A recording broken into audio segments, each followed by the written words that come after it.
Hallo en welkom by die Nageslag Slam kanaal. Ek is Jan Petrus Stein. As jy al hier by ons Vrydaande was, of selfs op ons YouTube kanaal saamgevolg het, mag jy dalk gewonder het, wat is ons doel en visie? Ons kry elke keer ander sprekers en baie maal iemand van buite ons gemeenskap. Daarom mag dit baie deur mekaar lyk, asof ons dalk nie ons eie visie of doel vir die toekoms het nie. Asof ons nie weet wat ons wil bereik nie.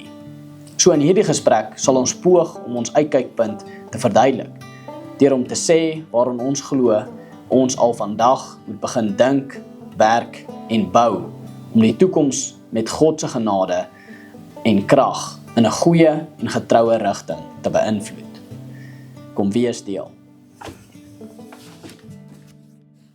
Goed. Ek is Dani Malan, ek is die voorbedienaar van die gereformeerde gemeente Diamantvallei en ons gaan vandag so 'n bietjie met Willem en Jurgen gesels oor 'n 200 jaar plan. 'n 200 jaar plan. Nou, mens kan hieroor dink in verskillende kontekste. Jy kan daaroor dink 'n 200 jaar plan of 'n 500 jaar plan of 'n 1000 jaar plan binne 'n gemeentekonteks, maar ook binne 'n gemeenskapskonteks. So 'n Christelike gemeenskap. En die gedagte nou is die eerste rukkie gaan ek net so 'n paar dinge daaroor sê en dan gaan ons 3 verder daaroor gesels. So die eerste vraag seker is, hoekom dink mense enigstens oor 'n 200 of 'n 500 of 'n 1000 jaar plan? Wel, ek dink dit is nogal nuttig. Wel is die eerste een is om hoekom vra jy die vraag? En die tweede een is, wat sou jy doen as jy dan nou wel in hierdie rigting in dink? Wat doen jy dan as jy besig is met 'n 200 of 'n 500 of 'n 1000 jaar plan? Nou, die syfers is nie regtig so krities belangrik nie. Die belangrikste ding daaraan is dat dit moet net groot genoeg wees dat ons almal gaan al dood wees. So ons kinders en ons kleinkinders is al weg na 500 jaar. En net as jy terugdink 500 jaar terug, hoeveel mense weet jy wat 500 jaar terug geleef het? Jy weet waarskynlik van niemand nie. En so is dit nogal 'n goeie ontnigtering, maak jou nigter om te dink dat jy oor 200 jaar is jy nie meer hier nie en ons waarskynlik niemand wat jy onthou nie. Wat is so nuttig daaraan as ons nou praat van 'n gemeente of van 'n Christelike gemeenskap, soos wat ons hier ook mee besig is om ons wil bid dat die Here hier 'n regte Christelike gemeenskap sal bou. Is jy besef hoe afhanklik is jy van die Here? Want waar nie een van ons oor 200 jaar meer hier is nie, is daar een wat vandag hier is en wat wel oor 200 jaar hier gaan wees. En dit is die Here self, die een wat heers oor die geskiedenis, die een wat altyd daar is en altyd dieselfde is. Ek dink 'n praktiese uitvloeisel daarvan is dit bring ons om regtig te bid, om tot die Here te bid, want die toekoms is in sy hand. So die Here, die verlede, die Here, die toekoms, dis regtig in sy hand, hy heers daaroor, en hy bestuur dit soos wat hy dit wil. So as ons dan dink oor iets wat opgebou word, oor wat ons hoop oor 200 jaar of oor 500 jaar nog daar mag wees, dan is dit regtig nodig dat ons moet bid tot die een wat altyd daar is en wat heers oor die geskiedenis. So dit maak bring vir jou 'n nugtere besef oor ons en ons kortstondigheid, hoe vinnig gaan ons dood en hoe vinnig raak ons vergete, maar hoe is die Here is die een wat ewig leef en hy vergeet nooit, hy bly aan werk en hy bly aan heers. So dis een voordeel daarvan, om so te dink oor hierdie langer tydperke. 'n tweede ene is dat dit help jou om van jou prioriteite reg te trek. Mens kan baie maklik jou weeksprogram en alles wat jy mee besig is raak vol met 'n klomp dinge. En dan is daar weer ander belangrike dinge wat nagelaat word. En so hoe moet ons nou besluit oor wat is prioriteit? Dan is dit om so oor 'n langer tydperk te dink, is partykeer nuttig om van daai prioriteite reg te trek. Om te sien wat is goeders wat regtig baie belangrik is En dit sê nou nie dat daar nie goeders is in die korter termyn wat ook prioriteite is by tye nie. Maar jy moet nie die hele tyd net besig wees met dit wat nou dringend is en nie dink aan die groter prentjie ook nie. So, dis nettig daarvoor om partykeer die prioriteite reg te trek. So kom ons dink dan nou wat is van die goeders wat belangrik raak as jy dink oor so 'n langer tydperk. Wel, die eerste ding is, soos wat ons net nou genoem het, is gebed, om die Here te aanbid en tot die Here te roep, dat die Here sal beskerm en hy sal bewaar, hy sal die werk van ons hande ook seën in die toekoms in. Maar 'n tweede ding is om te besef, hoe belangrik is 'n nageslag. Want as ek nie hier is nie, en Willem is hier nie, Jurgen is nie hier nie een van julle wat luister is meer hier nie, ons is almal al dood en in die graf. Wie is, as die Here wil, dan wel hier? Is die volgende geslag, of die geslag daarna, of die geslag daarna. Die volgende geslagte is die aan wie die stokkie aangegee word om mee aan te gaan, om die Here te aanbid en verder te bou. So, dit beklemtoon hoe belangrik is daar dat daar in die eerste plek net 'n nageslag is. Dat daar kindertjies moet wees, wat die stokkie aanvat en verder gaan met die bouwerk.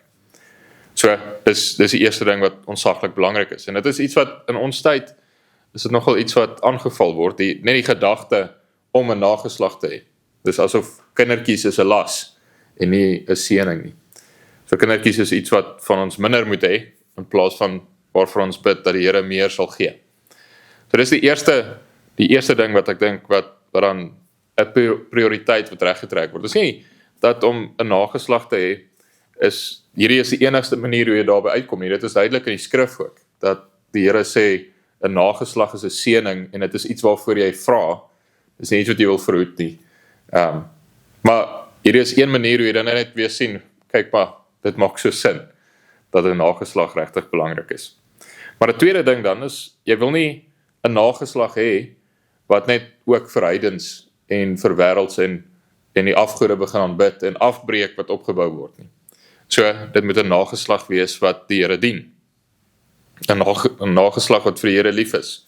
'n nageslag wat ook hulle afhanklikheid van die Here besef, wat ook bid, en wat ook hulle verantwoordelikheid vat en verder werk en verder bou. So, dit moet 'n nageslag wees wat opgevoed is in die tug en vermaning van die Here. En met daai opvoeding kan mens praat van twee aspekte. Jy kan praat net van 'n algemene Christelike opvoeding. So, hy moet goed geskool wees, moet kan lees, moet kan skryf. Dis belangrik vir die toekoms in, dat die nageslag moet goed opgevoed word, moet goed geskool wees. So, mens kan nou lank daaroor verder praat oor wat is goeie skoling, maar dit is een ding wat jy moet sê, daar moet goeie skoling wees vir die volgende geslag.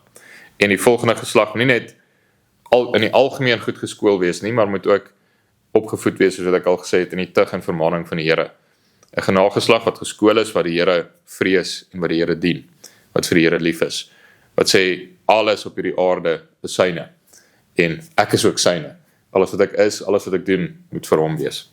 So dit is 'n tweede belangrike ding, wat jy sien, wat dan prioriteite wat regtrek, is daar moet 'n nageslag wees, en die nageslag met die Here dien. Maar dan, waaruit kom 'n nageslag voort? Hulle verskyn nie net so uit die nuutheid, hierso staan hulle nou nie. 'n nageslag kom voort vanuit 'n man en 'n vrou wat in die huwelik verbind is. So die Here stel die huwelik in, en dit sê dan ook in hierdie langer termyn plan of in hierdie visie, moet mense dan sê, wel, die huwelik is ontsaglik belangrik. So dan moet jong mense wees wat trou, en wat in hulle huwelik is hulle besig om die prentjie van Jesus met sy bruid, is hulle besig om dit uit te leef, en hulle bid dat die Here vir hulle kindertjies mag gee, 'n nageslag gee. So, dit sê dan in hierdie plan, is dit nie net dat kinders is belangrik, en hulle opvoeding is belangrik nie, maar as jy net 'n trappie teruggee en jy sê, wat is nodig vir daar om 'n nageslag te wees, want dan sal godvreesende huwelike is nodig daarvoor.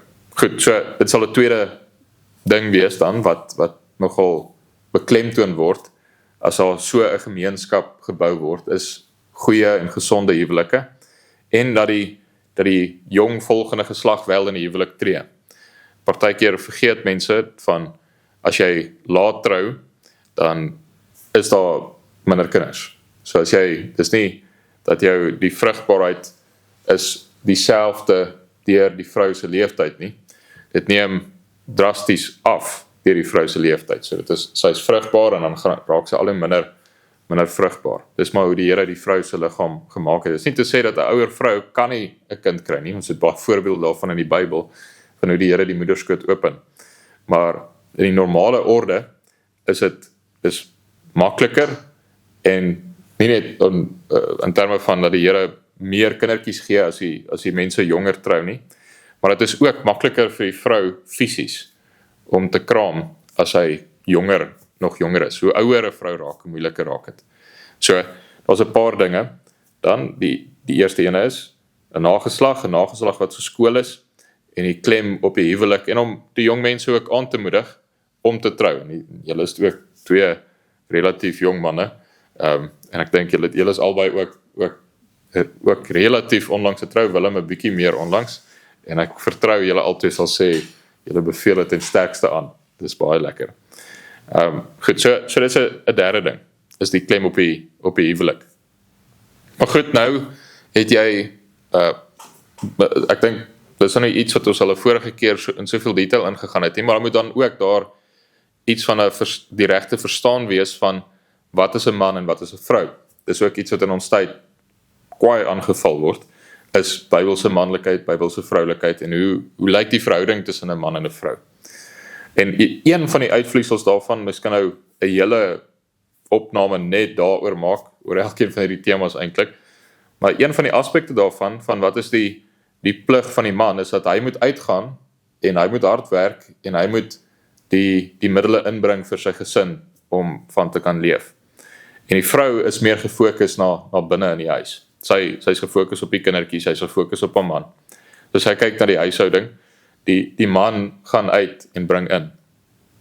Nou, as ons dan dink, hy moet dan op 'n manier moet hy iets inbring. Waar gaan hy dit kry?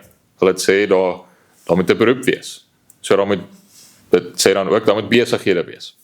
Nou, besigheid is basies maar dienslewering, wat 'n wins maak. Jy lewer 'n diens, en jy kry 'n inkomste daaruit, jy kry die vrug van jou arbeid, en die vrug van die arbeid bring jy dan in terwille van jou huisgesin, en ook om te kan uitdeel aan ander.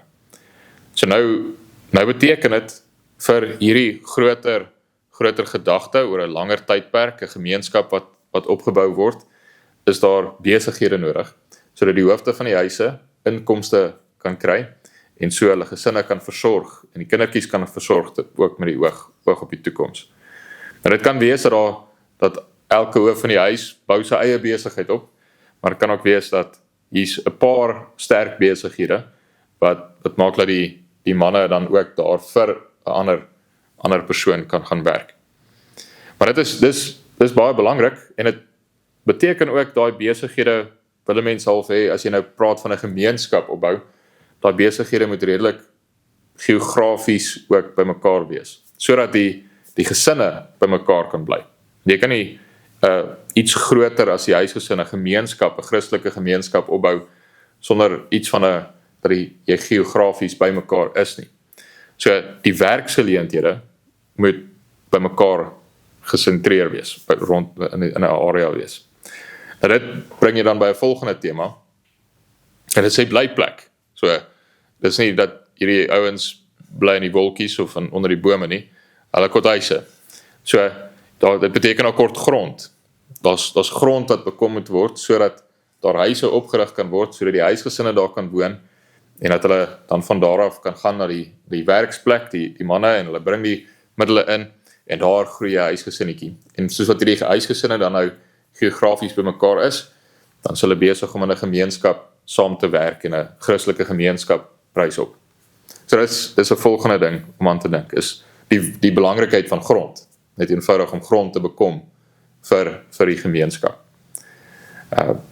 Goed, nou, as ons nou praat van 'n nageslag wat die Here dien, dan is een van die duidelike plekke waar dit sigbaar word, dat hier is 'n gemeenskap, 'n Christelike gemeenskap wat die Here dien, is 'n gemeente. So dan moet iets in die middelpunt van die gemeentelike of die gemeenskaplike lewe is hierdie gemeenskaplike lewe, dat die mense kom bymekaar om 'n gemeente te wees, om die Here te aanbid. Dit sê nie daar moet in 'n gemeenskap dan net een gemeente wees nie, daar kan meer as een wees. Maar jy het iets van die ou boere wat hoe hulle dorpe gebou het, wat toe ek dit so mooi wys, dis die kerkgebou wat in die middel van die dorp staan, en dan is die besighede in die huise gaan uit met die kerkgebou in die middel. Daar's dan uiteindelik, soos vir die dorp groei, is daar nog kerkgebou, maar dit skep vir jou so 'n mooi prentjie van 'n gemeenskap wat saam opgebou is rondom die aanbidding van die Here.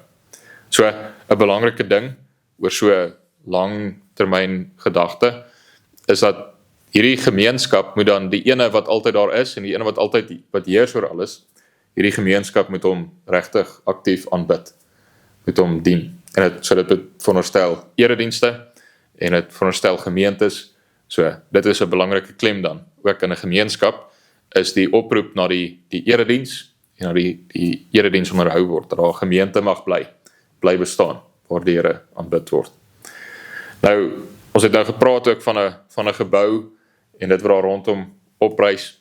Dis nogal 'n mooi getuienis ook. Dis net die argitektuur wat jy dan bou. Dis iets wat 'n bietjie langer bly staan as ek en jy. So, daar's iets van 'n getuienis ook in die bouwerk, die fisiese bouwerk, wat oor kan gaan van geslag tot geslag tot geslag, wat ietsie sê vir die volgende geslagte. In die boek Joshua is daar nogal 'n paar keer waar daar klippe opgerig is, wat moet dien as 'n getuienis vir die volgende geslagte. So 'n getuienis van die Here se werke, sodat hulle aanhou om die Here te dien, maar ook 'n getuienis wat uitroep tot oordeel as hulle die Here sou verlaat. En so dink ek baie van die dorpe in ons land, waar die kerkgebou nog steeds in die middel gebou is, die gebou staan in die middel, maar die mense is nie meer daar nie. Ons nog mense in die dorp, maar die gebou is leeg. Op 'n Sondag is daar niemand wat die Here daar gaan aanbid nie. En so is daar iets van klippe wat opgerig is, wat getuig teen daai gemeenskap, teen daai dorp. So, as jy nou ietsie wil opbou, dan sal ook fisiese bouwerk is ook belangrik. Maar daar's 'n klomp ander goeders wat mense ook kan dink. Daar's party inisiatiewe wat nie so maklik net op sy eie voete staan, dat hy homself finansiëel dra nie. So dit is dan ook van die vorige gedagte van 'n besigheid wat goeie geld inbring, maar dat individue en besighede ook 'n oop hand het om te gee, waar daar nood is, of waar hulle dink, hier is 'n goeie inisiatief. So daar's party inisiatiewe wat jy kan dink, wel, hierdie is regtig 'n nuttige ding in 'n gemeenskap, maar finansiëel het hy eintlik hulp van buite af nodig om op die been te kom, net aan die gang te kom, of dat hy gaan altyd afhanklik wees van donasies van buite, van mense wat oop hande het. En so is dit ook ietsie wat dan opgebou kan word. So mens dink aan bouwerk. Wat is die dinge wat jy kan in plek sit terwille van die volgende geslagte wat jy opbou, dat hulle kan net aangaan om die Here te dien, en dat hulle nog meer middele het om die Here mee te dien in hierdie wêreld. Nou goed, daar is verskillende beelde wat mense ook kan gebruik om hierdie meer konkreet te maak, en met elke beeld is daar ook tekortkominge, maar die een beeld wat ek self nogals nuttig vind, is die van 'n kathedraal. Nou, daar was al mense wat my kom kritiseer het daaroor, oor die gebruik van die beeld. So kom ek sê, gee maar net so 'n paar voetnotas, voordat ek aangaan met die beeld, of wat ek nie daarmee bedoel, dat ten minste dit duidelik is. So die woord kathedraal praat van die stoel van 'n biskop, en ons sê nie daarmee, ons moet nog stoele van biskoppe oprig, oral heen nie. Dis nie wat ons daarmee bedoel nie. Ons bedoel ook nie dat ons met rooms raak nie. Ek is oortuig die Romeinse leer het regtig op 'n paar punte ernstige foute. So ons is nie besig om te sê, kom ons bou op en ons word al hoe meer en meer rooms nie. Dis nie wat ons sê nie. Ons is ook nie besig om die manier hoe van die kathedrale befonds is goed te keer nie. So net omdat jy die woord gebruik, beteken nie dat jy instem vir al die ander goeders wat in die geskiedenis daaraan gekoppel was nie. Wat is mens besig om van te praat dan? Is hier's 'n gebou, 'n pragtige gebou, 'n indrukwekkende gebou, wat opgerig is oor geslagte heen. Baie van daai geboue is oor honderde jare lank heen gebou. So nou, wat gebeur dan? Is hier's een geslag wat bou aan die kathedraal. Hulle doen die grondwerk. Hier's 'n volgende geslag wat begin bou aan die mure. Daar's 'n volgende geslag wat bou aan die dak. Dis nie iets soos wat ons aan gewoond is, 'n gebou rys op in 'n paar maande en dan is dit klaar. Hierdie is iets wat opgebou is oor 'n hele klomp geslagte heen, met 'n klomp manne wat verskillende gawes het, wat verskillende vermoëns het. Dis 'n hele gemeenskap wat nodig is om een ding op te bou en dit gebeur nie net vinnig in een persoon se leeftyd nie. En maar die uiteinde is dan 'n pragtige gebou wat oor geslagte heen verder ook bly staan. En so is dit 'n nuttige beeld, dink ek, om te dink aan wat is ons ook mee besig. Ons is besig om iets op te bou wat in die Here se genade baie mooi is, maar dit is nodig om gebou te word oor geslagte heen. So eendag wanneer ons almal al in die graf te lê en vergete is, dan bid ons dat die volgende geslagte is verder besig om verder te bou hiermee.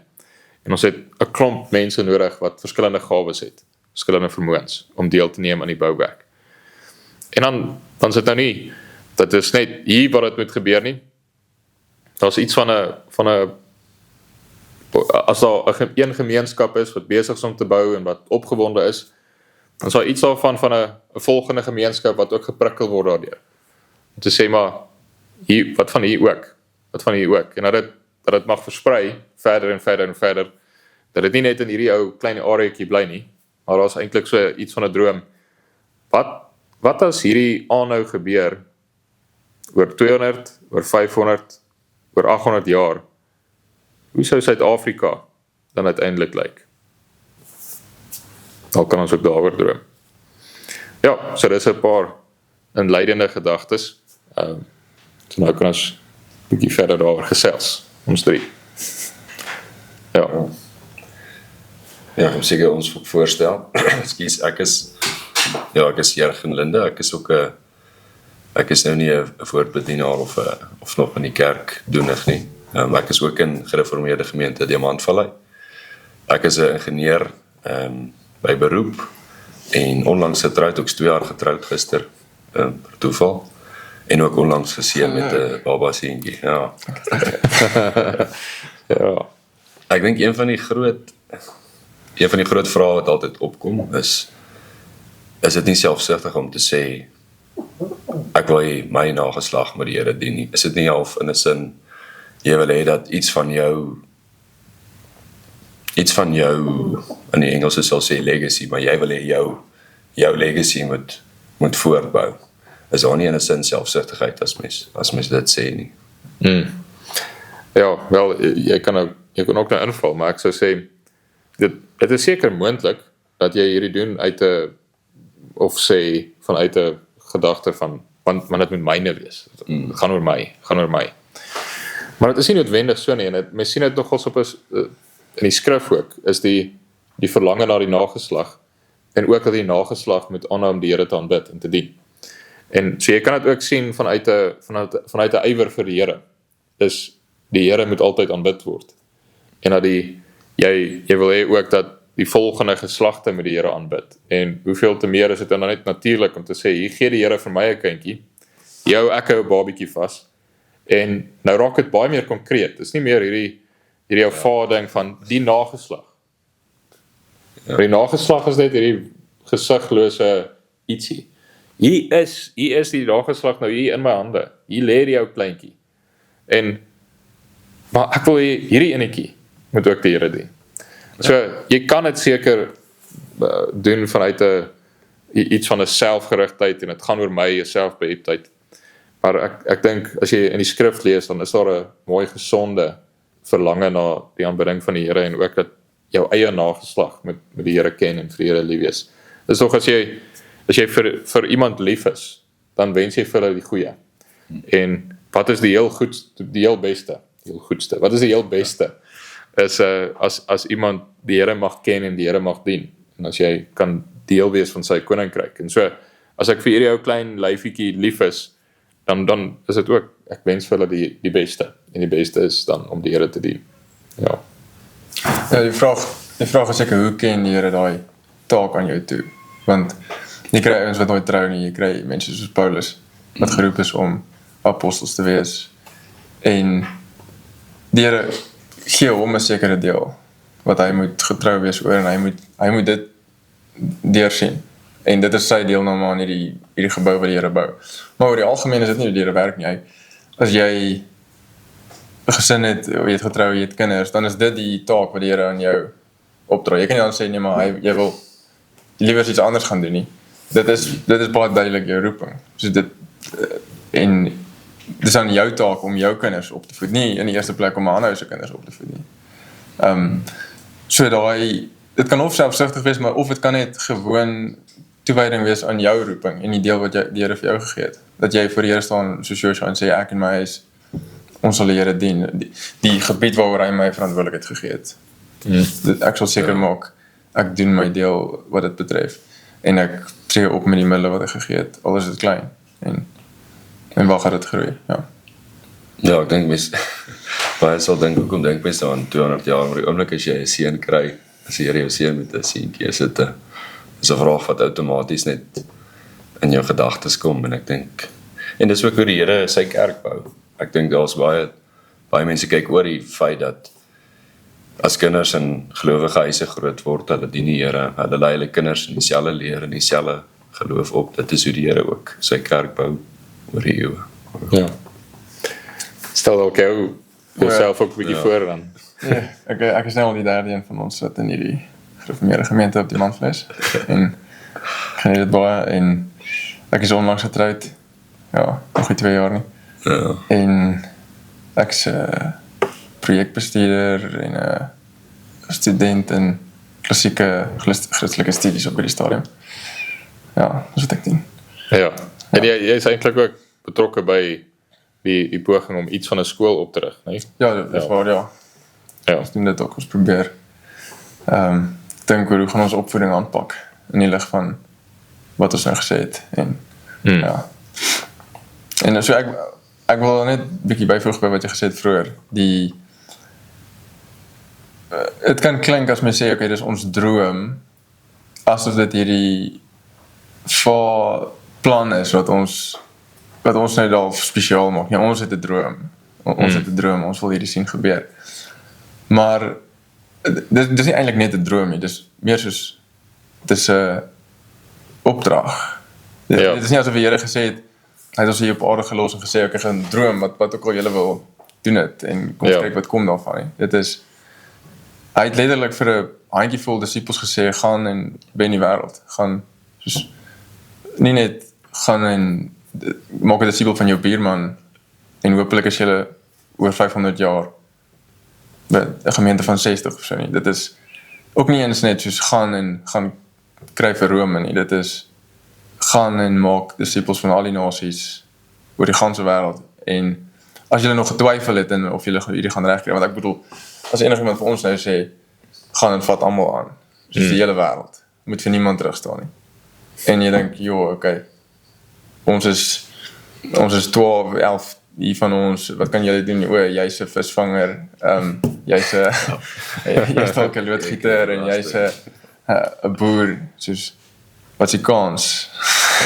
Menslik gesproke, is daar nie 'n kans nie. Ja. So as hulle so begin dink het, dan las hy by en sê, want ek is met julle tot in die volëinding van die wêreld. Wat mense laat dink, goed, maar die opdrag gaan uitgevoer word, want dit hang nie van ons af nie. Ons het die belofte dat die opdrag uitgevoer gaan word. En ek dink, dit is handig om daar te begin by die sendingopdrag, want dit is die vervulling van al die beloftes van die begin af. Adam het die taak gehad om te heers oor alles. Om te heers oor die see, om te heers oor die land, om te heers oor die voëls in die lug. En daai heerskappy het skeef uitgedraai en het van die pad afgeloop, maar die plan was nog al die pad om die mens aan te stel as heerser oor die aarde. En Adam kon dit nie doen nie, ons verbondshoof het geval, nou kom Christus en hy doen dit reg. Hy gaan dit doen. Hy gaan heerskappy neem oor die visse van die see in die land. En nou is dit nie net dit is nie net bou op nie, dis nou ook breek af. Want ons intussen het ons betrokke geraak in 'n moviese oorlog. So nou moet ons dinge bou terwyl ons dinge breek en ons het die belofte dat ons hierdie ding kan doen. Dit nie dat ons dit noodwendig gaan sien nie. Jy lê dalk jou lewe af oor 'n dag of 2. Maar dit gaan nie daaroor. Dit gaan nie regtig oor of ons dit sien of nie sien nie. Dit gaan oor of ons leef met die hoop wat ons moet hê. As die Here vir die Israeliete sê, gaan en neem Kanaan in. En hulle mompel, nee, wat is die kans? Hy het seker bedoel, vorm 'n Bybelstudiegroep hier op die rand van Kanaan en soos, wag maar net totdat hulle almal dood is, of soiets. Dis nie gehoorsaamheid nie. Gehoorsaamheid is, ek gee vir julle hierdie land, soos glo my net, en dan gaan vat julle dit. En die Here doen letterlik dit met die wêreld. Hy sê hy kom om die wêreld te red. En hy doen dit deur sy kerk, hy doen dit deur sy kinders, deur die verkondiging van die evangelie, die bediening van die sakramente. En dan staan die kerk rond en sê, ag, kan ons nie maar net, dit is so aklig hierso, kan ons nie maar net weggevat word, dit is die einde van die wêreld, ons dinge kan nie slegter gaan nie. En intussen het hy het 'n yskas, hy het 'n koffiemasjien, hy het 'n leer sitkamerstel en 'n skottelgoedwasser. En dan sien jy ouens soos die hervormers wat letterlik niks het nie, hulle sit in die tronk of soos Paulus hulle en hulle sing wat die Here is oorwinnaar, ons het hoop. Of Ridley en wie is die ander wat saam met hom gebrand is? Ek het net vergeet, maar dan sê besig, hulle staan letterlik op die brandstapel en dan sê hy act the man, Master Ridley of zoiets. For today, by God's grace, we will light a candle. Iets is dit. Wat nie uitgeblus word. Ja, is mooi. En is net daai ingesteldheid van, maak nie saak wat op hierdie stadium om ons aan die gang is in die wêreld, wat gebeur in die tegnologie, wat gebeur op politieke vlak nie. Oorlog. Jy leef nie volgens wat jy sien nie, jy leef nie volgens jou ervaring nie, jy leef volgens die woord van die Here. Dit is hoe geloof werk. Dit wat jy glo oor die toekoms word nie beïnvloed deur die koerantberigte nie, dit word beïnvloed deur wat vir jou sê, hierdie is wat gaan gebeur. Maar jy moet luister. En dis my so jammer, want die Here gaan dit doen, afgesien van ons drie, maak saak wat ons drie doen nie, of wat ons buurman doen of so nie. Maar hy gaan dit ook, wanneer hy dit doen, gaan hy dit doen deur eenvoudige ouens soos ons. Deur mense wat net op 'n dag wakker word en sê, maar die Here het dit vir ons beloof. Kom ons doen dit dan. Ja. Kom ons gaan neem dit dan in. Ja. Ja, so dis my so mooi hoe hierdie goed in mekaar ingevleg is die beloftes van die Here, wat jy nou so mooi beklemtoon het. Die Here het iets beloof, en dat die beloftes moet vir jou meer vas staan as dit wat jy nou rondom jou sien afspeel. Selfs al val die bomme, dan dink jy maar die Here het beloof, so jy jou daaraan vas.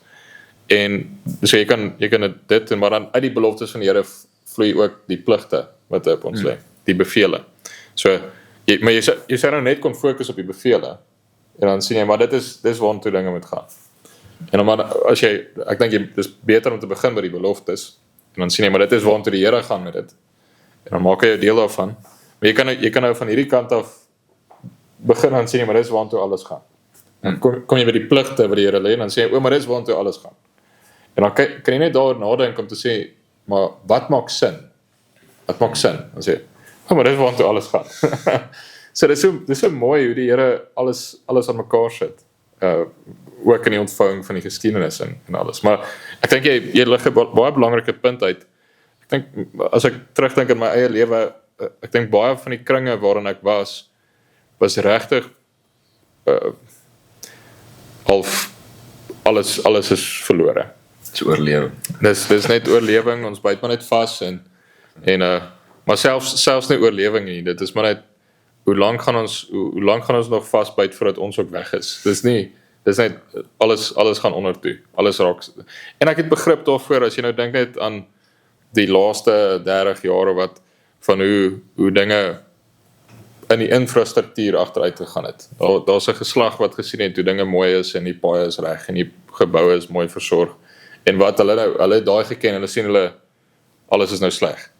Alles val uit mekaar uit. Hulle het iets geken van wat opgebou is, wat alles uit mekaar uitval. Nou, so ek het begrip vir dit in daai sin. Ek het nie begrip daarvoor, ek verstaan dit nie lekker in 'n Bybelse sin van wat die Here sê, wat die Here beloof, dan verstaan ek nie hoe eindig jy daar nie. Ek het begrip in 'n menslike sin, dat mense so voel. En al seker dan nou net daarin, dat ons al drie is gebore en het groot geword in 'n tyd waar die meeste van die goed het klaar al uit mekaar uitgeval. So, jy's net, okay, wat kan ons nou nie opbou? En dis nogals opwindend, nee, om te dink, hier kan mens besig wees om te werk aan iets binne die koninkryk van die Here, wat van waarde is oor honderde jare, wat gevolge het, groot gevolge het vir geslagte heen. Nie net in terme van, jy is besig om te belê en dan tyd in te sit in jou kindertjies, en wat dit gaan oplewer in die volgende geslag, en die volgende geslag, en die volgende geslag nie. Maar ook in wat is jy besig om fisies op te rig? Wat is instansies en strukture wat jy opbou? En om te sien hoe die Here dit dan mag gebruik in sy genade ook vir die toekoms. Ja. En mense is gekonfronteer met 'n hele, ons sport hierdie groep, almal gaan net land uit, en almal maak genoeg geld dat hulle kan trek, almal maak genoeg geld dat hulle iewers hulle self kan vestig, en ek dink in hierdie kultuur is mens, as jong mens het jy net nie, jy word net nooit met 'n visie gekonfronteer van, nou maar wat as ons 500 jaar bou in Suid-Afrika nie, en ek dink dit is 'n ongelooflike manier om te dink, dat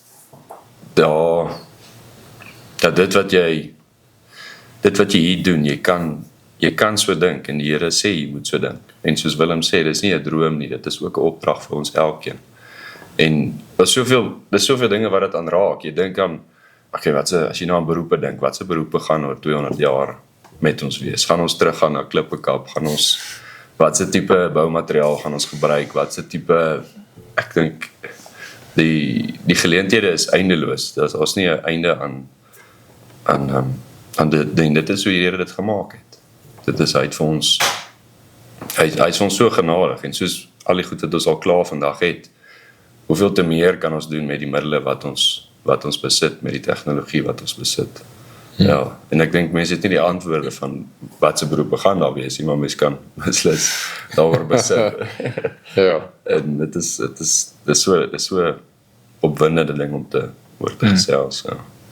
Ja, ek dink een van die goed wat ons graag wil doen met die dinge wat ons aanpak, met hierdie geleenthede wat ons reël en so, is ons wil weer die werklikheid integreer in Christus. Ons wil al die lyne bymekaar bring in aanbidding, in die gemeente in die eerste plek, maar ook in oral waar dit verder uitspeel. Want ek dink dit is iets wat die moderne samelewing heeltemal verloor het. Ons leef in 'n tyd waar mense se gedagtes verskriklik versplinter is en eintlik in chaos verkeer.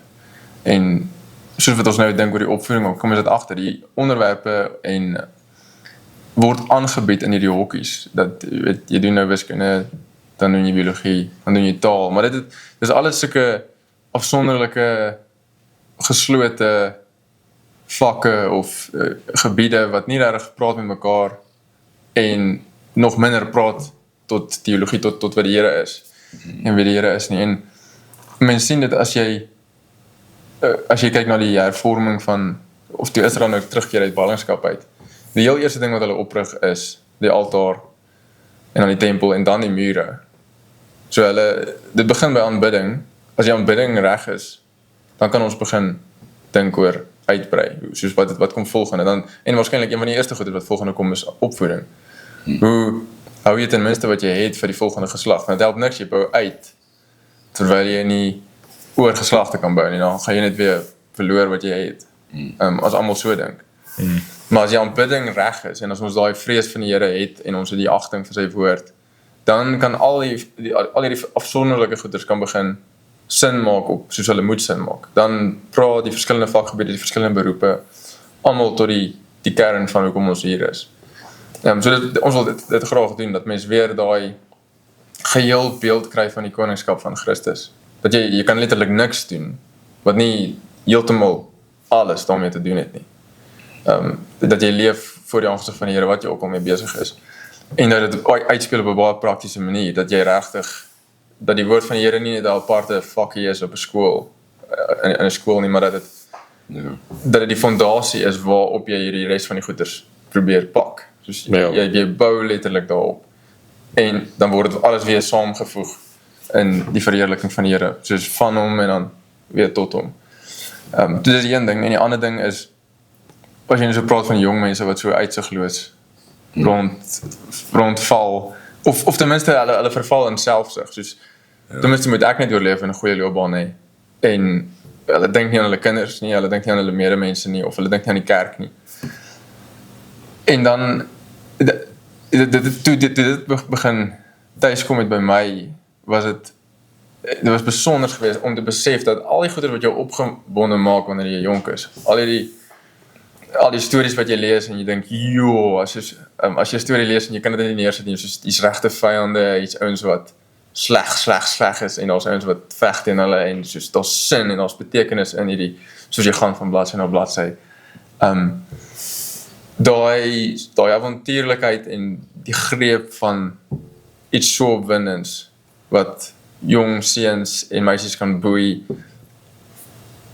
en dan word jy groter en mense sê vir jou, die werklikheid is nie regtig soos dit nie. Jy weet, word groot, maar nou nie meer stories lees oor drake nie, jy moet nou 'n graad kry en so en so. Die wêreld werk nie soos daai nie.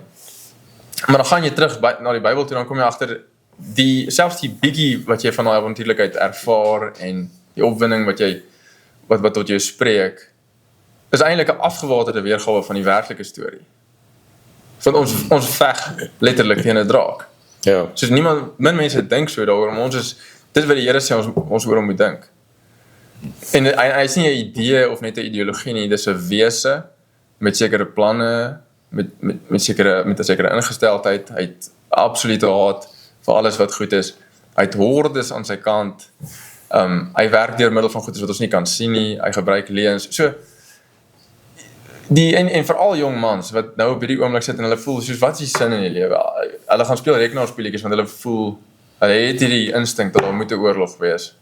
Daar moet 'n stryd wees, hulle moet goeders opbou en goeders bereik en veg en oorwin, maar hulle sien dit glad nie in soos in hulle lewe. Hulle sien dit nie in die beroep nie, hulle sien dit nie in die skool nie. Soos as dit is hoe 'n mens dink, gaan terug na die Bybel toe en kom agter al hierdie verdraaiing van die werklikheid wat sê die regte werklikheid is minder opwindend, die regte werklikheid is minder van 'n storie. En gaan heroorweeg dit in die lig van al die dinge wat die Here sê, en dan kom jy agter selfs dit wat jy al gehad het, want meeste mense het hierdie opwinding in 'n mate, soos of dit nou speletjies is waar hulle dit kry, of boeke is wat hulle lees, of dalk gesprekke waar hulle dink, as dit net so kon wees, is nog nie eens die volheid van die storie nie. Soos die glorie op die slagveld van ouens wat hulle lewens gee, dit is net 'n skaduwee van die werklike oorlog wat aan die gang is. Dis nie asof die geestelike oorlog waarin ons veg minder van 'n werklikheid is as die fisiese. Ja, ouens sal mos dadelik net soos wegskram en sê, goed, maar ek bedoel nie fisiese oorlog nie, soos, maar nou nie dink daaraan nie. Ek bedoel geestelike oorlog. En dan, ek weet nie wat beteken dit, soos, as dit net beteken stilte tyd en dan gaan jy oukies verloor. Maar as jy vir hulle sê, dit gaan nie net daaroor nie, die bietjie van die fisiese oorlog wat jy sien, van fisiese bouprojekte en goeders wat jou boei, dit is 'n skaduwee van iets baie groters. Ja. Wat meer werklik is as dit. En mense se lewens is op die spel, nie net hulle tydelike lewens nou nie, maar soos die ewigheid hang letterlik af van hierdie tipe van gevegte wat geveg word. Ja. Jo. Jy het nou 'n klomp gedagtes geprikkel hier, maar sorry, toe jy nou sê jy moet nou ophou dink oor hierdie stories en gaan kry net jou graad. So hoe sê jy daai want dit is nie sleg om 'n graad te kry nie, maar hoe dien dit? Jy kan sou dalk kan sê, wel gaan studeer en onthou dat hierdie studies is ook 'n manier om jou swaard te slyp vir die stryd. So sit dit binne die groter prentjie. Nou 'n tweede ding wat ek aan gedink het, jy praat van om te bou en te breek, dat daar's iets van albei wat moet gebeur. Dit is so mooi, en jy het ook gepraat van die tempel, of die altaar wat gebou word, en dan die die huise en dan uiteindelik die muur. En wanneer hulle in Nehemia se tyd uiteindelik by die muur uitkom, dan bou hulle met 'n swaard in die een hand en 'n troffel in die ander hand. En dis so treffende prentjie is daai twee aspekte. Hierdie swaard waarmee die vyand moet veg, die vyand moet doodgemaak word wat aankom en wat die bouwerk wil afbreek. Jy moet reg wees om die stryd te stry, om oorlog te maak en dood te slaan. Maar jy het ook die troffel in die hand waarmee jy besig is om positief op te bou. So daar's 'n vyand om te veg en daar's 'n muur om te bou. So dit is 'n tweede ding. 'n derde ding wat ek kan gedink het toe jy praat net in die skoling hoe dit baie afgesonder is. Hierdie een aspek heeltemal op sy eie. Daai volgende ding heeltemal op sy eie. Daai volgende ding heeltemal op sy eie. En daar's nie 'n verband daartussen nie. Toe dink ek, maar dit is nogal ook hoe dit tot 'n groot mate in die gemeenskap in die geheel is. Dis die individu heeltemal op sy eie. En hierdie volgende individu heeltemal op sy eie. En hierdie volgende individu heeltemal op sy eie. En dit gaan nie oor ook oor hoe hierdie individue saam met mekaar verbind is as individue in 'n huis of in 'n gemeenskap nie. Dat dis nog ek dink 'n groot feit wat veral in die weste is die individu, dis al waar dit gaan. Dit gaan net oor die individu, oor die ek. En hoe help hierdie vir my? Dit gaan nie oor die gemeenskap ook nie. Ja. Ja, in jou eie week is dit so. Die moderne week is jy het jou werksure, jy het jou ure wat jy dan saam jou kind spandeer, dan het jy jou Saterdag, wat jou stokperdjie dag is, of jy gaan doen iets wat vir jou lekker is, en dan Sondag is die kerkdag, is die geloofdag. En so die duiwel dit reg gekry. En ek meen, dis soos Willem sê, dis een van die planne, dis een van die maniere. En dit is die uitdaging om daai goed terug huis toe te bring en van daar af uit te gaan. Ja, die beeld van 'n kathedraal is nogal treffend wat dit betref, want ek het 'n bietjie gedink oor kuns op die laaste tyd, en een van die kenmerke van 'n goeie kunswerk is dat daar moet 'n oorkoepelende eenheid wees. So, mens sien dit ook in die drie eenheid van God, dat die drie persone is gerig op 'n groter eenheid tussen mekaar ook. So, die kerk is veronderstel om in die verskeidenheid een te wees. So mense verloor nie hulle identiteit as hulle deel word van die kerk nie. Hulle kry dit trouens juis. Maar hulle is ook daar's ook 'n oorkoepelende onderliggende identiteit wat almal in mekaar voeg. En as jy dan dink prakties in terme van wat is goeie kuns, byvoorbeeld 'n kathedraal, is al die klein deeltjies waar die kathedraal bestaan, is nie besig om te sê kyk na my heeltyd nie. So die deeltjies, jy kan sommer sien, die klein deeltjies oral is gerig op 'n groter verhaal, 'n groter gebou. Soos kyk na die groot gebou en kry die indruk van joh. Al die klein deeltjies het hulle self opgegee. So hulle is nederig. Terwyl 'n moderne winkelsentrum, daar's geen nederigheid nie. Soos geen.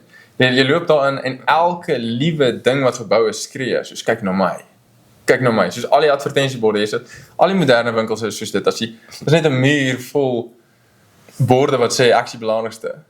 Al die borde sê dit. Terwyl 'n kathedraal is daar al die selfopoffering. Jy weet al die klippies en al die glas, al die goede sê net soos dit gaan nie oor my nie. Kyk na die groot geheel, dit waarna ek inpas. En dis presies soos dit. As 'n gemeenskap so begin funksioneer dat al die individue dit dink. Dit is 'n liggaam. Dit gaan nie oor my nie, dit gaan oor die liggaam. Dit gaan oor die hoof wat ons almal saam bind. Dan ewe skielik het jy daai harmonie en glorie waarvan die profete gepraat het en gesê soos dis die glorie wat kom, dis die heerlikheid wat wag. Ja. Ek dink ons tyd begin al uithardloop, so kom ek vra is daar nog 'n laaste. Dis nog een wat ek vir Willem, want ek weet hy dink baie aan hierdie storie. Hoe sal jy vir mense verduidelik? Ja, ek dink omdat ons weet ons gaan hierdie storie wen, ons weet hoe hierdie storie eindig. So, hoe inspireer jy mense in hier en nou om jy kan nie net wag dat daai storie se einde kom nie. Jy kan nie net op jou laure rus en sê ja, maar ek weet wat gaan gebeur, so ek hoef nie daadwerklik nou iets meer besig te wees nie.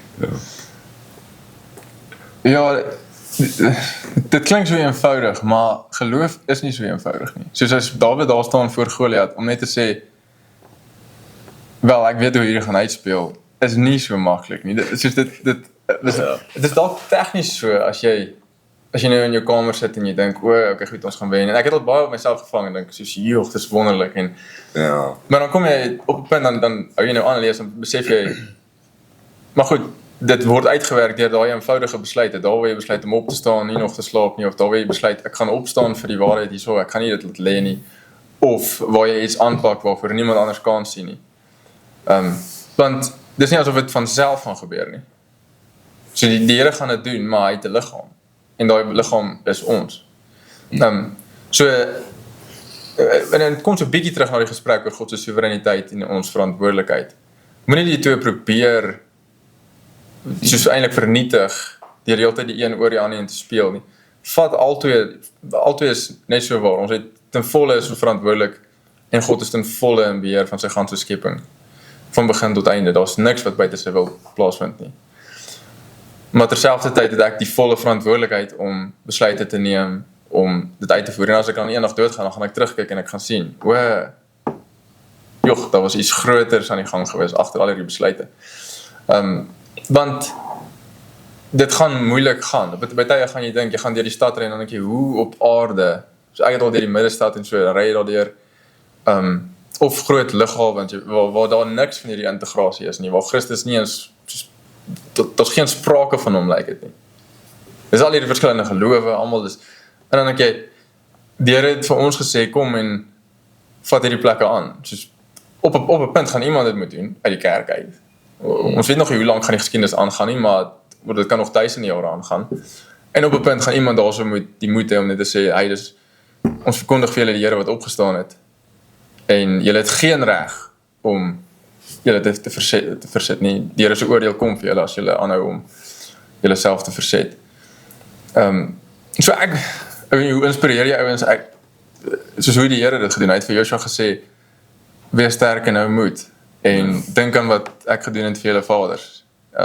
So dis die verskillende elemente van wat ons eintlik wil doen met die opvoeding is, jy probeer die kinders, want hulle kom hier halfpad in die storie in. Vir ons almal het halfpad of derde in die storie ingekom. En jy loop in die konflik rond, die koels vlieg, jy weet nie presies wie is aan jou kant, op sy kant is jy, wie moet ek skiet, mag ek geweer, dis hierdie moviese oorlog wat aan die gang is, oral om ons, leuns waai, soos vlieg deur die lug, die waarheid is ook ergens tussenin. En nou moet hierdie kind moet begin leef, hy moet begin dinge doen, hy moet begin bou. En een van die eerste goeders wat jy gaan doen is, jy gaan vir hom sê, luister, hierdie is jou mense, en hierdie is die God wat hulle dien. So, hierdie is hoe hy gewerk het deur die geskiedenis heen, hierdie is wat hy gedoen het by Bloedrivier, hierdie is wat hy gedoen het toe Joshua by Ai gekom het, hierdie is wat hulle, so, jy gaan vir hom al hierdie stories vertel, dis so al die grondliggende werklikheid, dit moet vir hom die werklikheid wees, ons kom hier by 'n doodloop, ons vertrou die Here, hy maak die see oop, soos daai moet ingegraveer wees in sy siel, dat wanneer hy dan nou kom voor moderne reëse, dat hy net sê, soos, het vervloek is jy, as jy die Here aanhou verset, vandag sal hy jou in my hand gee. Of so iets. So, ja, ek weet nie, die vraag is maar, hoe kry jy daai geloof? En die ywer om dit uit te leef? En ek dink die Here se woord is redelik duidelik oor hoe dit, wat is die manier wat daai geloof gekweek word in kinders en mense, is deur heeltyd te kyk, soos wat het die Here reeds gedoen, en dan die hoop te hê dat hy dit nog steeds gaan doen. Ja, Dis mooi. En wat ek sal sê, baie van hierdie reëse, die moderne reëse is 'n baie interessante konsep, want daar is soveel, maar daar is soveel wat verskuil agter geluk of sukses of vooruitgang. En ek dink baie keer hoe jy daai reëse verset en hoe jy daai reëse veg is met die eenvoudige besluite wat jy maak, soos Willem sê. En dis besluite wat jy elke dag gaan moet neem. Dis elke dag word jy gekonfronteer met dieselfde reëse. Elke dag word jy gekonfronteer met dinge wat opgebou is as mode of opgebou is as standaard. Maar wat jy gaan besluite moet neem in jou huis met jou kinders om daai net elke dag getrou te wees, elke dag te vertrou op wat die Here, soos Willem sê, wat hy gedoen het en wat hy beloof het. En dit is moeilik. Ek dink Maar daar's so baie wat die distractions, wat is die so baie afleidings van hierdie groter geheel en ek dink dis 'n stryd vir ons om daai afleidings te identifiseer om waar ander paaie gevat is, waar die verkeerde paaie gevat is om terug te bring. Al gaan jy 3 afdraaie terug, vroeër terug om daai werk te doen en ek dink ja, dit is baie keer die stryd lyk nie baie keer of jy nou met die swaard dalk eendag gaan daar weer swaarder wees, maar baie keer is dit in die getroue net dissipline en getroue besluite wat jy neem vir jou huis as deel van die groter kerk, as deel van die groter gemeenskap. Ja, en ek dink nou ook aan die oomblik toe die Here vir Moses roep. Dan word Moses gekonfronteer eerste met wie die Here is. So 'n besef van die Here, hy is die heilige God. Maar dan, hoe maak die Here homself bekend? Hy sê, ek is die God van Abraham en van Isak en van Jakob. Ja. En dit is nogal mooi en hoe ons Here Jesus in die Nuwe Testament sê, hy is nie die God van dooies nie. Hy is die God van lewendes. So Abraham, Isak en Jakob leef nog. Maar so dan, God is daar besig om te sê, ek is God, ek is die heilige, en kyk, ek is die God van Abraham, en ek is die God van Abraham, en van Isak en van Jakob, en daar is iets van wat jy nou van praat, van sien wat het die Here al gedoen, in die vorige geslagte, wat het hy daar gedoen, wie is hy, en is daai God, wat nou hier met Moses kom praat, en as dit so treffend hoe hy vir Moses sê, en ek gaan die Israeliete nou uit Egipte land uitlei, die Here sê dit uitdruklik, hy sê, dis ek wat hierdie gaan doen, ek gaan hulle uitlei, en dan sê hy net daarna, dan kan ek so my insien hoe Moses daar sit, en hy sê, wow, hierdie is wonderlik, en ek so opgewonde, uiteindelik kom hierdie dag, en dan sê die Here vir hom, gaan jy nou, Ja.